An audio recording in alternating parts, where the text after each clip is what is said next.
മൂന്നാം ലോകയുദ്ധം സംഭവിക്കുമോ? അമേരിക്കയുടെ ചില തയ്യാറെടുപ്പുകളും യുദ്ധഭീതി വർദ്ധിപ്പിക്കുന്നുവെന്നാണ് മാധ്യമ റിപ്പോർട്ട്. തീരുവ യുദ്ധം പുതിയ സൈനിക കൂട്ടുകെട്ടുകൾക്കും ഭൌമരാഷ്ട്രീയ ബന്ധങ്ങളെയും ബാധിക്കുമെന്ന മുന്നറിയിപ്പുകളെ തുടർന്ന് US ഗ്രാവിറ്റി ബോംബുകളുടെ നിർമ്മാണം ആരംഭിച്ചു. രണ്ടാം ലോക യുദ്ധസമയത്ത് ജപ്പാനിലെ ഹിരോഷിമയിൽ വർഷിച്ചതിന്റെ 24 മടങ്ങ് കൂടുതൽ ശക്തിയുള്ള B-61-13 ഗ്രാവിറ്റി ബോംബുകളാണ് അമേരിക്ക നിർമ്മിച്ചു കൂട്ടുന്നത്. US പ്രസിഡന്റ് ഡൊണാൾഡ് ട്രംപ് തുടക്കം കുറിച്ച സാമ്പത്തിക യുദ്ധം കൂടുതൽ രാജ്യങ്ങളിലേക്ക് വ്യാപിക്കുന്നു. എതിരാളികളെ സാമ്പത്തികമായി തകർക്കുകയാണ് തീരുവ യുദ്ധത്തിലൂടെ ട്രംപ് ലക്ഷ്യമാക്കുന്നത്. ട്രംപിന്റെ തീരുവ യുദ്ധം ഭൌമരാഷ്ട്രീയ സംഘർഷങ്ങൾക്കും ഇടയാകുമെന്നാണ് വിദഗ്ധരുടെ മുന്നറിയിപ്പ്.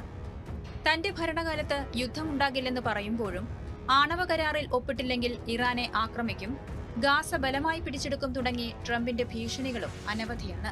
ആഗോള വൻശക്തികൾ വ്യാപാര യുദ്ധത്തിലേർപ്പെടുകയും സൈനിക ശക്തി വർദ്ധിപ്പിക്കുകയും ചെയ്യുമ്പോൾ മൂന്നാം ലോക യുദ്ധത്തിന്റെ സാധ്യതയെക്കുറിച്ച് ട്രംപ് തന്നെ മുന്നറിയിപ്പ് നൽകിയിട്ടുണ്ട്.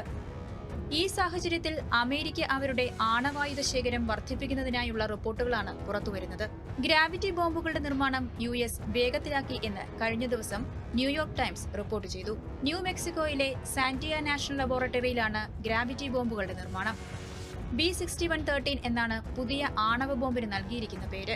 ശീതയുദ്ധകാലത്ത് 1960കളിൽ വികസിപ്പിച്ചെടുത്ത B-61 ഗ്രാവിറ്റി ബോംബിന്റെ ഒരു വകഭേദമാണ് B-61-13.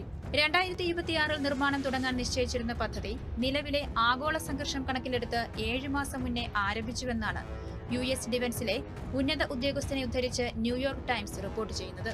രണ്ടാം ലോക മഹായുദ്ധ സമയത്ത് ജപ്പാനിലെ ഹിരോഷിമയിൽ വർഷിച്ചതിന്റെ 24 മടങ്ങ് കൂടുതൽ ശക്തിയുള്ള ഗ്രാവിറ്റി ബോംബുകളുടെ നിർമ്മാണമാണ് തകൃതിയായി നടന്നുകൊണ്ടിരിക്കുന്നത്. ദേശീയ ഊർജ്ജ വകുപ്പിന് കീഴിലുള്ള ദേശീയ ആണവ സുരക്ഷാ ഏജൻസിയായ NNSAയ്ക്കാണ് നിർമ്മാണ ചുമതല. നിലവിലെ ആണവ ശേഖരത്തിലുള്ള ചില B-61-7 ബോംബുകൾ ഇതിലൂടെ മാറ്റി സ്ഥാപിക്കുമെന്നും US ഡിഫൻസ് ഡിപ്പാർട്ട്മെന്റ് വെളിപ്പെടുത്തി. B-61-12 പേരുകളിൽ നേരത്തെ US ഗ്രാവിറ്റി ബോംബുകൾ വികസിപ്പിച്ചിരുന്നു. ഇതിനേക്കാൾ മാരകവും ശക്തവുമാണ് B-61-13 ബോംബുകൾ. 500ഓളം ഗ്രാവിറ്റി ബോംബുകൾ ഇപ്പോൾ USന്റെ പക്കലുണ്ട്. വിമാനങ്ങളിൽ നിന്ന് താഴേക്കിട്ട ശേഷം ഗുരുത്വാകർഷണത്താൽ നയിക്കപ്പെട്ട് ഭൂമിയിൽ വീഴുന്ന ബോംബുകളാണ് ഗ്രാവിറ്റി ബോംബുകൾ. ഫ്രീ ബോൾ ബോംബെന്നും ഇവ അറിയപ്പെടുന്നു. കൂടുതൽ മേഖലയിൽ വ്യാപിച്ചിരിക്കുന്ന സേനാ വിന്യാസങ്ങളെ തകർക്കാൻ B-61-13 ബോംബുകൾക്ക് കഴിയും. 1945 ഓഗസ്റ്റ് 6-ന് ബ്രിഗേഡിയർ പോൾ വാർഫീൽഡ് ടിബറ്റ്സിന്റെ നേതൃത്വത്തിൽ വടക്കൻ പസഫിക്കിൽ നിന്ന് പറന്നുയർന്ന എനോള ഗേ P-29 എന്ന അമേരിക്കൻ യുദ്ധവിമാനം ഹിരോഷിമയിലിട്ടത് 3 മീറ്റർ നീളവും 4408 കിലോഗ്രാം ഭാരവുമുള്ള ലിറ്റിൽ ബോയ് എന്ന് പേരിട്ട യുറേനിയം ബോംബായിരുന്നു. 2500 സെന്റിഗ്രേഡ് ചൂടിൽ നഗരം ഉരുകിത്തിളച്ചു.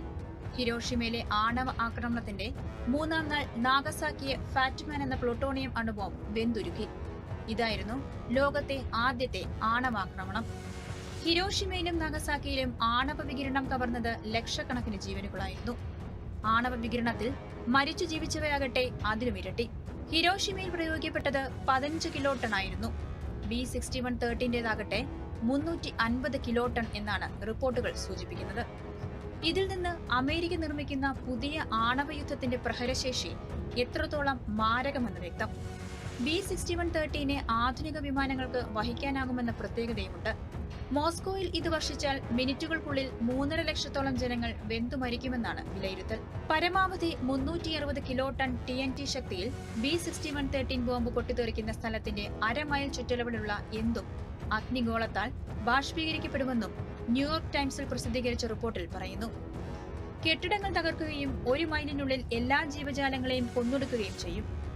അതോടൊപ്പം സ്ഫോടനം നടന്ന സ്ഥലത്തിന്റെ 2 മൈൽ പരിധിയിലുള്ളവർ ഉയർന്ന തോതിലുള്ള റേഡിയേഷൻ മൂലം 1 മാസത്തിനുള്ളിൽ രോഗങ്ങൾ വന്ന് മരിക്കാമെന്നും പറയുന്നു. അതിജീവിക്കുന്നവരിൽ 15% പേർ ക്യാൻസർ ബാധിച്ച് മരിക്കുമെന്നാണ് കണക്കാക്കുന്നത്. ചൈന, റഷ്യ എന്നീ ആണവ ശക്തികളിൽ നിന്ന് നേരിടുന്ന മത്സരമാണ് ഇത്തരമൊരു ബോംബ് നിർമ്മിക്കാൻ അമേരിക്കയെ പ്രേരിപ്പിച്ചതെന്നും റിപ്പോർട്ടിൽ പറയുന്നു. തീരുവ യുദ്ധത്തിൽ ലോക സാമ്പത്തിക മേഖല തകർന്നടിയുമ്പോൾ വൻ ശക്തികൾ ആണവായുധങ്ങൾ കൊണ്ട് ആയുധപുര നിറയ്ക്കുന്നത് ഭയം വർദ്ധിപ്പിക്കുന്നു.